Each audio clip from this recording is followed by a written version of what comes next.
I wanted to just give you a second, Shelley, to let everyone know a little bit about what you and the Female Quotient do so they understand your background. So why don't you tell everyone a little bit? Oh, fantastic. Well, the female quotient happened by accident. So I went from the business of market research to the business of equality overnight. We always say we went from a moment to a movement.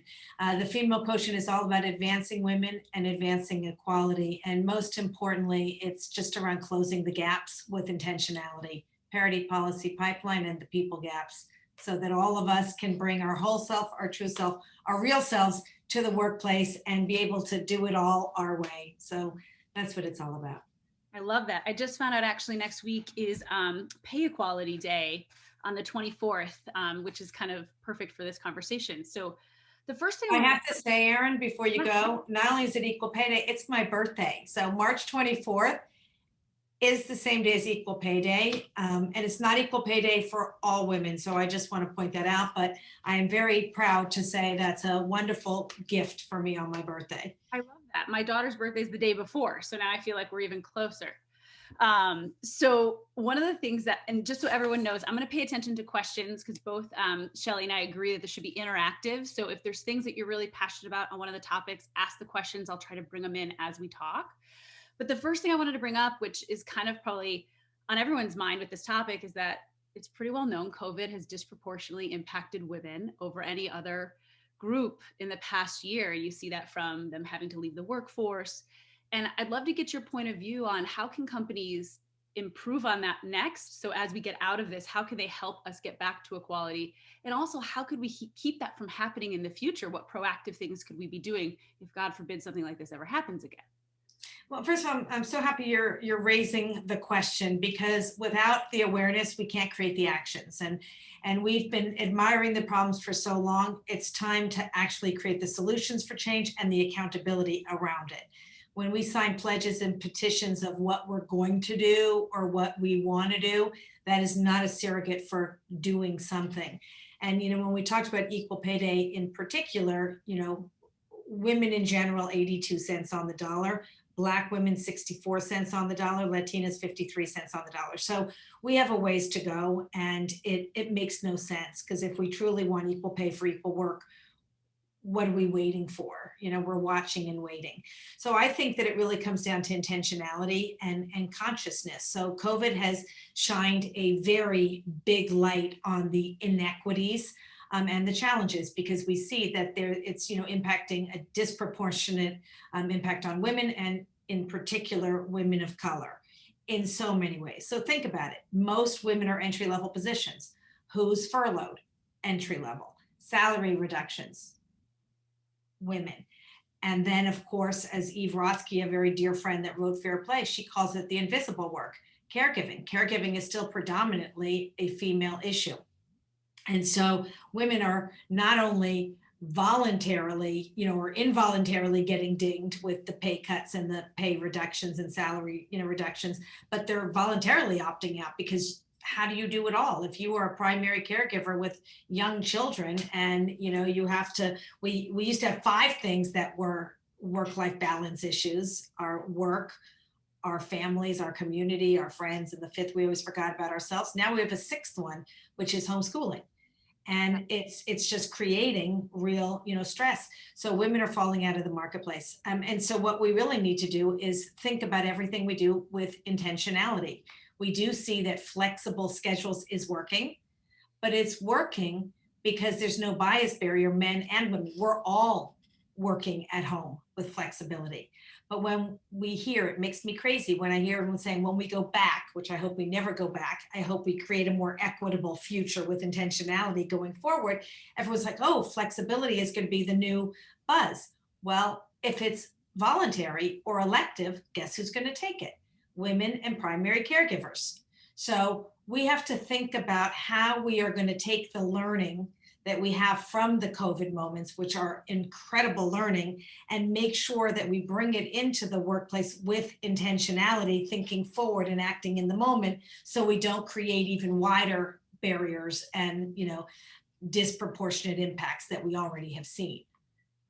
I love that. And when we talked about this just the other day, I think what's great about how you express this is that it's about them not being treated as an exception. Like, oh, you're a working mom, why don't you take Fridays off? It's more about embracing that for everyone so that there's also less stigma tied to that, which I think is really important because I know I felt it. And even when this whole thing happened, my husband and I had a conversation. I said, if this continues, like one of us has to take a leave of absence. We can't homeschool and do this and do our careers. Like this is so much. And I think it's great that you have this inclusive approach, because I think a lot of people's first thought is give working moms more time off or give them the flex schedule. And it's disproportionate, and it creates a guilt, which we kind of talked about too a little bit. But think about what's currently happening. We have maternity leave policies. Great. Most companies have it. Then we have elective paternity leave, which, by the way, calling it maternity and paternity is not even the modern terminology today, so let's think about that. But when it's elective, less than 24% of men actually take full paternity leave. Why? Because they feel it shows a sign of weakness. And so unless we move to, and I hate to say this word mandatory, but mandatory parental leave, where it levels the playing field again. Not only because we all know the value of bringing your whole self to work. You can't say, oh, I'm going to, have a life outside of work, and then you have one life, one integrated life. And what we're also seeing is the best qualities of leadership today are caregiving qualities, empathy, compassion, resilience. We want men and women, we want leaders to be empathetic and to be able to bring their whole self. So these are the kinds of things that we need to think about, or even intentionality with the pay. We know, according to the World Economic Forum, at the current rate we're going, it'll take 257 years to close the pay gap. What? And the pandemic has set us back an additional 25 years. So we're already 250 plus years too long. And when we look at C-suite, 99.5 years to realize parity in the C-suite. What? And so when we were making these decisions of who to furlough and where to cut, and why didn't we think forward with intentionality that if we were going to cut women and women of color from these positions, we're only creating a greater gap? So I just want to keep talking about intentionality and consciousness. We keep talking about, oh, it was unconscious or implicit bias. If you use the word unconscious, you're conscious. Once you're conscious, you have a choice. Do something or not, but don't wait and watch. Love that. And you just kind of dovetailed perfectly. We got a question from the audience of how do we take some of the pressure off of moms and women and put it on the dads, and how can we get men to actually take paternity leave, which I think is great. You pretty much answered that with, we have to start making it more neutralized. It's not paternity and maternity. It's not mandatory, not mandatory. It's like everyone's going to take this if they have a child. And there's caregiving too. We talked a little bit about that with whether it's your parents, grandparents, or a child, or something happens. It's this ability to step outside work and not have this guilt associated with it. Listen, we create the guilt, because perception becomes reality, and, we can have a whole conversation about that. But shared responsibility at home goes a long way to dual income partnerships at work. So if you both want to have thriving, successful careers, you need to share the responsibility. And I just want to say caregiving is not just about people with children. Caregiving, and you brought this up, Erin, so thank you, elderly. Caregiving, is also about you. Mental health is at an all-time low, stress and loneliness. Caregiving, take care of yourself. There's more dimensions to all of us besides work. Taking care of your pets, not waiting until you're retired to go on a date, or, freezing your eggs to wait until that right time to have a baby. Like, who's going to tell you it's the right time? So caregiving has many facets, and we all deserve to have a multidimensional life besides just 24/7 work. And I think that, when we look at elective paternity leave, by the way, and this does not come from me, so don't ding the messenger, but when men do take it, they spend more time on the golf course. And so I think that we do know that when men do share the responsibility, they're actually also better leaders and more fulfilled, in the workplace. And my husband and I, I'm turning 59 on Equal Pay Day. My husband and I, from day one, we have three amazing children, 24, 26, 29. And now I have my daughter-in-law, so I have 4 kids. We've shared the responsibility, and we co-parented. And he was responsible for X, Y, and Z, and I was responsible for A, B, and C. But our deal was, if I'm going out of town, he's not. My kids didn't care who was home as long as, someone was home. And for single parents, it's a whole different conversation. But we gave each other permission to not do it perfectly. Like, what's perfection, right? So he was responsible for sports. My kids played ice hockey. When he was out of town, I had to tie the skates. I would watch my kids' ankles wobbling on the ice. But you know what? It was good enough, right? And it allowed us both to have successful careers and to be, I might not be a normal parent, but I'm a good parent. I'm so connected to my children. I love that. I grew up in a hockey house, so I completely. Well, there you go. That. But Erin, also, and I want to say this to whoever asked, let me go into the Q&A so I know who asked the question. It was anonymous. Anyways, I have a no regret policy. And so I just want to talk about this. I've never wanted to look back and say shoulda, woulda, coulda. And so I would always think forward and say, well, I feel bad missing this moment. And if the answer was yes, I didn't miss it. And I can guarantee you that no one will ever remember the meeting I missed or the trip that I didn't take.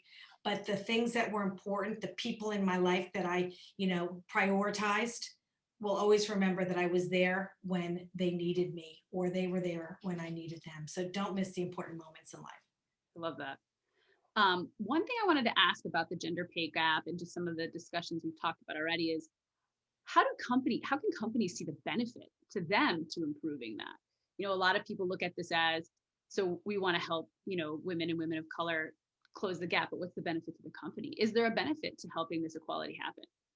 Yeah, listen, if you want to attract and retain the best talent, especially this next generation, which I think is the now generation, which is our future leaders that are already leading today in remarkable ways, then you need to be a company where, equality is in your DNA, where purpose matters. And I think that that's what the next generation are looking for. So if you truly want to attract and retain your best talent, then, be an equal opportunity company. And I think that these are all really important things that, and when we also see that we not only fill the pipeline with diversity, but we also create the pathway to leadership, because we know we fall off in middle management, which we call the messy middle, which is primarily the caregiving, work-life balance, perfection, imposter syndrome, where all those things kick in. So, go wherever you want to go. But we do see when we have more women in leadership, we also see the table turn, not only from diversity, which we know is good for business and diversity of thought, but also diversity leads to more purpose, more of the why, not just the what and how a company operates, but the why. We move beyond just financial bottom line performance to ESG focus.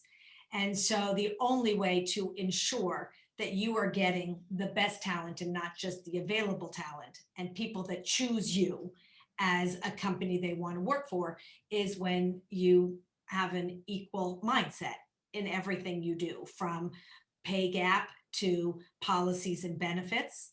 One of the things that Ariana Huffington said to me, and I've talked about this because I just think it's so genius. She says, why do we do exit interviews? Everyone's gone. And then I thought, yes, why don't we Lifestage accommodate? Because if I can, as a leader in a company, accommodate you, Erin, at every stage of your life, because you're going to have different needs at different stages, I'm going to retain the best talent. And so these are all things that we need to think about and reflect in our policies and our benefits and in the pathway and the upskilling and, how we really help people move from here, all the way to there and get through the different pieces of life by accommodating around them. Not hard. I love it. So you brought up the kind of the new generation, and we're talking currently a lot about the gender pay gap. There's a lot of discussion around transparency in what you make.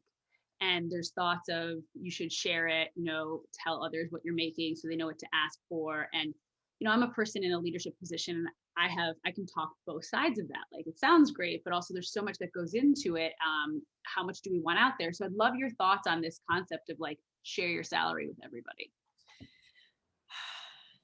Deep breath, because I'll tell you what I did. And, I am not a textbook person, because I don't think the rules of the past are necessarily the ones we should embrace moving forward. I'm a chief troublemaker is my nickname. So I break all the rules that make no sense and create the new ones.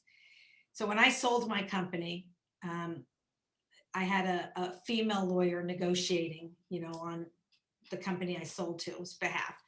And she said to me, so what kind of compensation are you looking for? And I thought, I have no idea. How am I supposed to know that? And I thought to myself, I have three options. And I said this to her. I said, I have three options. I could go out there and ask everybody, at my level going into company what I should be making. I don't think you want me to do that. Or I could go around inside the company. What do you make? What do you make? What do you make? I don't think you want me to do that. I said, so I don't think it's really my responsibility. It's kind of yours. I said, so here's what I'd like you to do. I said, I just want to be paid the same as everyone at my level in this company. Whatever that is, I don't want more. I don't want less. I want the same. And so 2 days later, she comes back to me and she says, well, you just got the best package in the whole company. And I said, why? She said, well, someone, there was 24 people on the board. She said, someone has a higher salary, someone has a better, bonus, someone had more equity. She says, and you made me feel responsible for you. So I gave you the best of this one, the best of this one, and the best of this one. And there you go. And I said, great. Will you just let me know if someone gets a raise so that I can be sure that I'm part of that same story. And so I just, and I tell that story and it's kind of funny, but it really was true.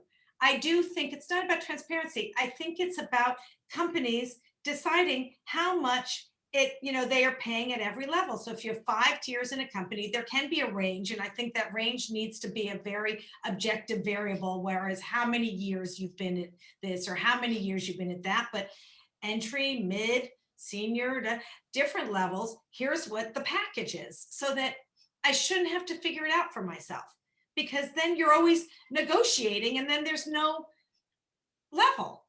If it's up to me and if it's up to you, if we're both at the same level and I'm negotiating with what mine should be and you're negotiating with yours should be and yours is higher than mine, then we're always going to be trying to catch up with legacy, and legacy runs faster than reality. So let's hold companies and leaders accountable for ensuring that they have standards that aren't subjective. Yep. There should be very clear guidelines. I don't think this is a complicated conversation. And yet we complicate it, don't we? So something else we talked about, and you brought it up a little bit before, which was imposter syndrome. And it's that middle moment for a lot of women and women of color. And there's been some discussions around it, especially this month and Women's Month. Would love to talk to you a little bit about how companies can determine if that's a systemic issue, what they can do from an education perspective, policies. Like a lot of that's a personal journey too, but what can companies do to help with this imposter syndrome component that plays to a lot of where women either jump out of the workforce or they kind of plateau? Yeah, so I learned something recently where I was quite surprised, because we always equate imposter syndrome with women. What I heard was both men and women have those voices in their head. Men just ignore them, and women allow them to get louder and louder. And so the first thing, and I don't know if I can say this, but it's Brand Innovators Summit, so I will. My girlfriend, Wendy Clark, who runs Dentsu, she says, you just got to shut that bitch up in your head, because, it gets louder and louder. Ariana Huffington calls it an obnoxious roommate that is just screaming at you. And you just want to say, shut up. But it's very interesting because, if there's a job requirement that you need 10 skills, if a guy can do 6 out of 10, he's like, yep, I got this. If a woman can't do 10 out of 10, the voice in the head, we're not good enough, we're not qualified, and we opt out. And so, the one thing that we have to own up to is know that none of us have it all. You got to fake it till you make it, and then it'll become your new routine, because nobody knows how to do it all. We just have this perfection issue. And I read a quote that I'm obsessed with. It says, perfect people aren't real. Real people aren't perfect. So just own the fact that our imperfections are our greatest perfections. Our differences are our greatest strength. Stop hiding what makes you you. Make your invisible strengths visible, because that's what makes you unique. and necessary and needed. That's your golden, ticket. And yet we hide it because we haven't seen those to be the legacy skill sets for leadership. But Right. what we're seeing, especially in COVID and talking about now, like if you Google qualities, traits of leaders, we used to see the masculine traits: decisive, linear, aggressive, assertive. Now you Google it, what are we seeing? Empathy, compassion, resilience, storytelling, contextualizers, collaborators, nurturers. The countries that have responded the best, the first in COVID, are countries run by women. Nurturers by nature, we want to take care of everyone. And all of a sudden, these soft powers are becoming the skill sets that we are truly validating, recognizing, and understanding that they are the greatest assets that someone can possess. And the more we talk about them, these soft skills, the more we talk about, the more we'll start expecting those and giving credit for those and applauding those versus, not recognizing those qualities.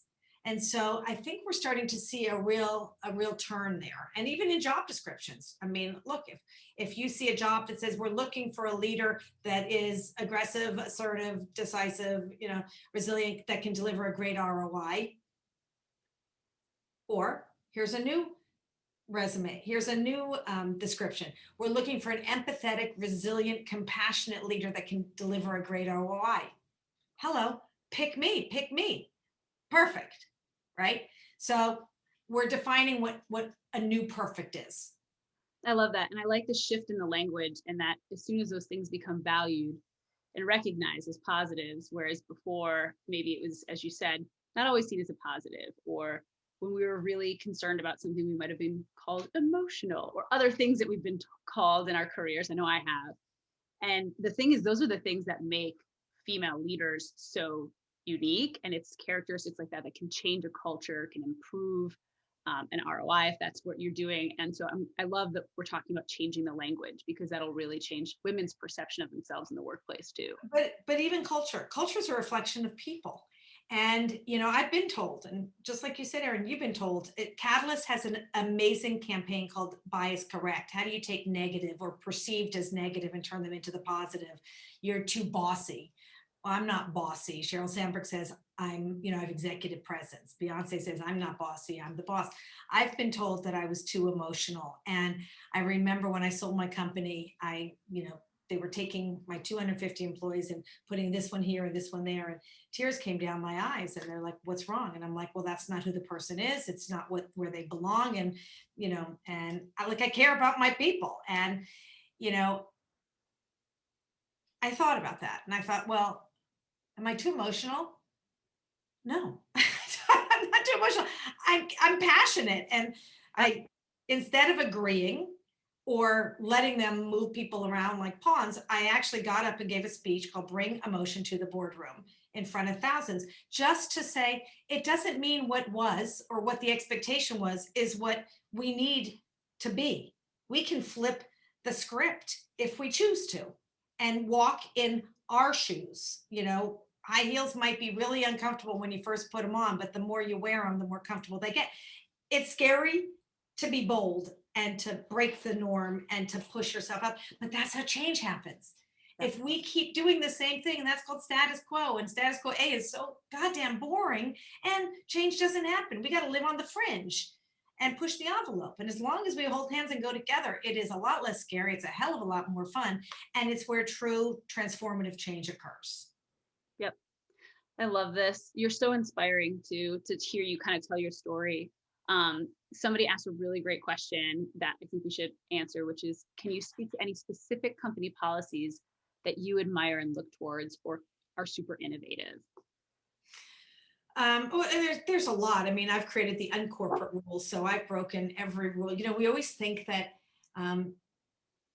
perception, as I said, becomes reality. I remember in the olden days, I used to stay at work. We didn't have, shopping online, and we didn't have like mobile and all of these things, but I would sit in my office with my screen on, my lights on, because everyone else did. we would stay until like midnight. And I remember thinking to myself, and I thought about this the other day, like, why am I the idiot still here? And I said, I'm the idiot that's still here because everybody else is still here. Or, you hear, oh, you got to sneak out of the office to go to your kid's soccer game because you don't want to get dinged for motherhood penalty or whatever it is, or people that, don't go on dates or whatever is important in your life. Is that in a handbook? I mean, have you read that in an employee handbook that you can't go to your kid's game? Like, so those perceptions. So I think that the best companies are the ones that are really with an open culture. We talk about creating a culture of belonging, but a culture of belonging requires being safe and secure and being able to bring you to the table. So we're playing with a whole bunch of new things, like, but you got to be open to this, and you got to question yourself, and you might not like the answer because you might have to fail to succeed, and it might cost you some money that you don't have. So you might have to make some choices. And I always say, just reallocate. Look at your policies, look at your benefits. If you're spending $5 million on a bring your pet to work, that might be very important. But if the pay gap is important and a priority, maybe we need to switch something out this year, and look at the policies that people know about, employees know about, care about, and how do we reallocate and make some important choices. So I do love the parental leave policies. I think companies that are requiring parental leave so that people can have a life and not feel resentment, working all the time. The former CEO of Unilever had elective paternity leave, but when men didn't take it, he actually picked up the phone and called them and said, why aren't you taking it? We want empathetic, caregiving types of leaders in this company. So I think parental leave goes a long way. We do need a flex schedule because we see that it works, but not where it's elective for some. It could have fluidity, saying everyone must take off a day a week to work at home. Doesn't matter what day, or only come in for big meetings, or whatever, so that you don't feel like the exception to the rule. We need to become the new norm. I think those are policies that will go a long way. Caregiving, mobility, upskilling, or even now that we're working from home, a lot of people don't have the right tools. Give people the tools they need so there's no inequity in who's got great internet and who doesn't, or who has the camera and who doesn't, or we need to think about all those things. So I'm thinking about, really, as we create a more equitable future, mental health. I mean, we need to prioritize mental health. And one of the things that I tell my team all the time, and I can't make people do it, but I can truly make the suggestions. And when I'm going to go spin outside, I say I'm blocking my schedule. I write Soul Cycle, on my thing to let everyone know that's where I'm going. Or I'm trying to turn some Zoom meetings into back to the phone, so I could do walkabouts outside as I'm being productive. So mental health, very important. So there are a lot of companies that are with tremendous intention. Not just going back to what they were, but with, tremendous consciousness, creating a more equitable workplace, a safe and secure workplace, and a place where, all people can bring their whole self to work. We are very intentional about thinking about these different things right now, and listening and learning. I think curiosity.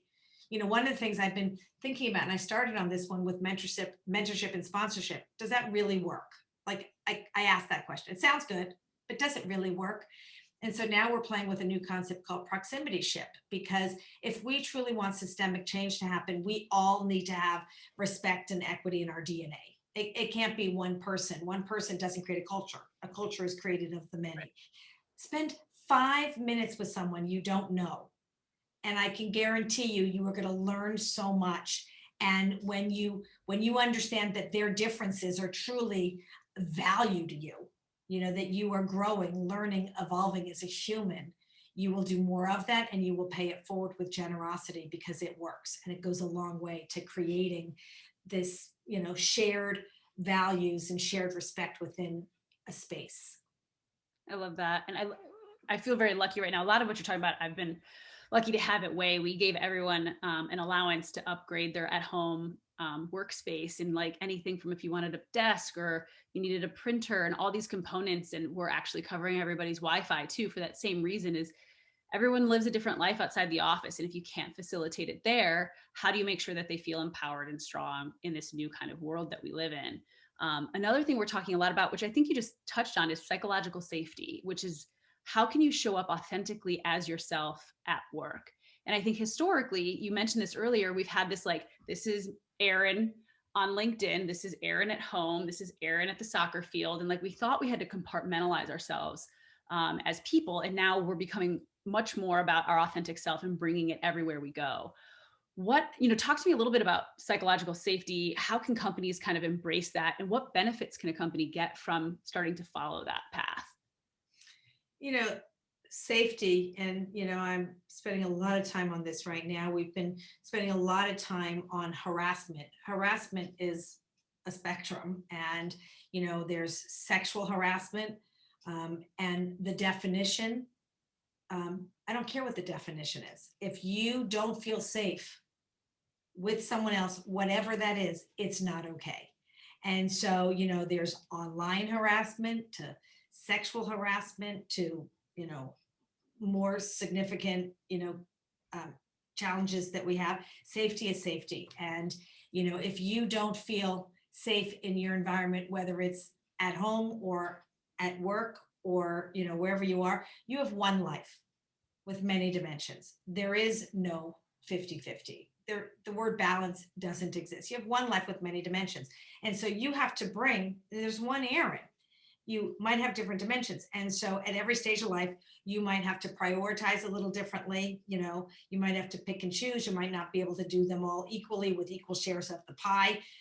You've got to pick your focus. And I never thought about it a year out or a week out. I do it every night before I go to sleep. I look at, my schedule and, allocate appropriately. And I put the things that are non-negotiable in there, like that are not movable. I don't care if it's personal or professional. It's non-movable. And by the way, as a senior level person, you feel you have more ability to do that.